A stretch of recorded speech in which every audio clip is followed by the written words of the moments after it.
How many legs does the centipede have? Chapter 11.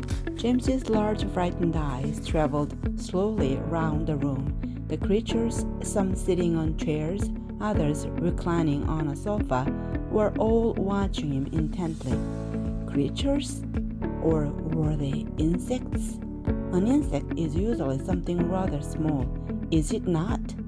A grasshopper, for example, is an insect. So, what would you call it if you saw a grasshopper as large as a dog, as large as a large dog? You could hardly call that an insect, could you? There was an old green grasshopper as large as a large dog, sitting directly across the room from James now. And next to the old green grasshopper, there was an enormous spider. And next to the spider, there was a giant ladybird with 9 black spots on her scarlet shell. Each of these 3 was squatting upon a magnificent chair. On a sofa nearby, reclining comfortably in curled-up positions, there were a centipede and an earthworm. On the floor, over in the far corner, there was something thick and white that looked as though it might be a silkworm. But it was sleeping soundly and nobody was paying any attention to it. Every one of these creatures was at least as big as James himself, and in the strange greenish light that shone down from somewhere in the ceiling, they were absolutely terrifying to behold. "I'm hungry," the spider announced suddenly, staring hard at James. "I'm famished," the old green grasshopper said. "So am I," the ladybird cried. The centipede sat up a little straighter on the sofa. "Everyone's famished," he said. "We need food." 4 pairs of round black glassy eyes were all fixed upon James. The centipede made a wiggling movement with his body as though he were about to glide off the sofa, but he didn't. There was a long pause and a long silence. The spider, who happened to be a female spider, opened her mouth and ran a long black tongue delicately over her lips. "Aren't you hungry?" she asked, suddenly leaning forward and addressing herself to James. Poor James was backed up against the far wall, shivering with fright and much too terrified to answer. "What's the matter with you?" the old green grasshopper asked. "You look positively ill." "He looks as though he is going to faint any second," the centipede said. "Oh my goodness, the poor thing," the ladybird cried. "I do believe he thinks it's him that we are wanting to eat." There was a roar of laughter from all sides. "Oh dear, they said. "What an awful thought! You mustn't be frightened," the ladybird said kindly. "We wouldn't dream of hurting you. You are one of us now. Didn't you know that? You are one of the crew. We are all in the same boat. We've been waiting for you all day long," the old green grasshopper said. "We thought you were never going to turn up.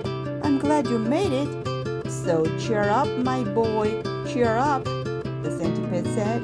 "And meanwhile, I wish you'd come over here and give me a hand with these boots. It takes me hours to get them all off by myself." Chapter 12. James decided that this was most certainly not a time to be disagreeable, so he crossed the room to where the centipede was sitting and knelt down beside him. "Thank you so much," the centipede said. "You are very kind. You have a lot of boots," James murmured.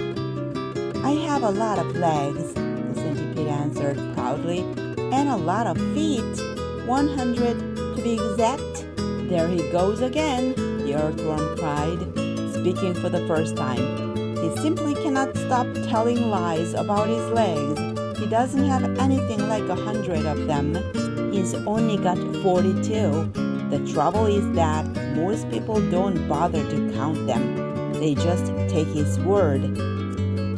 And anyway, there is nothing marvelous, Centipede, about having a lot of legs." "Poor fellow," the centipede said, whispering in James's ear. "He's blind. He can't see how splendid I look." "In my opinion," the earthworm said, "the really marvelous thing is to have no legs at all and to be able to walk just the same." "You call that walking? You are a slitherer. That's all you are. You just slither along." "I glide," said the earthworm primly. "You are a slimy beast," answered the centipede. "I'm not a slimy beast," the earthworm said. "I'm a useful and much-loved creature. Ask any gardener you like. And as for you, I am a pest," the centipede announced, grinning broadly and looking around the room for approval. "He is so proud of that," the ladybird said, smiling at James, "though for the life of me I cannot understand why." "I am the only pest in this room," cried the centipede, still grinning away, "unless you count old green grasshopper over there. But he is long past it now. He is too old to be a pest anymore." The old green grasshopper turned his huge black eyes upon the centipede and gave him a withering look. "Young fellow," he said, speaking in a deep, slow, scornful voice, "I have never been a pest in my life. I am a musician." Here," said the ladybird. "James," the centipede said. "Your name is James, isn't it?" "Yes."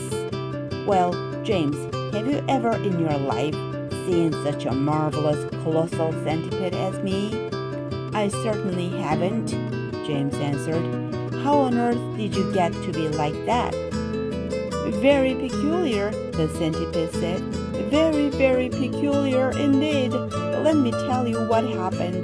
I was messing about in the garden under the old peach tree, and suddenly a funny little green thing came wiggling past my nose. Bright green it was, and extraordinarily beautiful, and it looked like some kind of a tiny stone or crystal." "Oh, but I know what that was," cried James. "It happened to me too," said the ladybird. "And me," Miss Spider said. "Suddenly there were little green things everywhere. The soil was full of them. I actually swallowed one," the earthworm declared proudly. "So did I," the ladybird said. "I swallowed 3, the centipede cried. "But who's telling this story anyway? Don't interrupt. It's too late to tell stories now," the old green grasshopper announced. "It's time to go to sleep." "I refuse to sleep in my boots," the centipede cried. "How many more are there to come off, James?" "I think I've done about 20 so far," James told him. "Then that leaves 80 to go," the centipede said. 22, not 80, shrieked the earthworm. "He's lying again." The centipede roared with laughter.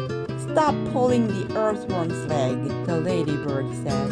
This sent the centipede into hysterics. "Pulling his leg?" he cried, wiggling with glee and pointing at the earthworm. "Which leg am I pulling? You tell me that." James decided that he rather liked the centipede. He was obviously a rascal, but what a change it was to hear somebody laughing once in a while. He had never heard Aunt Spongy or Aunt Spiker laughing aloud in all the time he had been with them. "We really must get some sleep," the old green grasshopper said. "We've got a tough day ahead of us tomorrow. Would you be kind enough, Miss Spider, to make the beds?" Let's summarize. Remember the 5 words and fill in the blanks. Creature. Gaze, terrified, proudly. Laughter. 1. James stood in the strange room, surrounded by enormous creatures. A grasshopper, a spider, a ladybird, a centipede, and an earthworm, all as big as himself. 2. At first, they gazed at him closely and talked about being hungry. 3. James was terrified, but the ladybird told him he was one of the crew. 4. The centipede asked James to help his many boots come off. speaking proudly and playfully arguing with the earthworm. 5. As laughter filled the room, the old green grasshopper told everyone to rest, because tomorrow would be a tough day.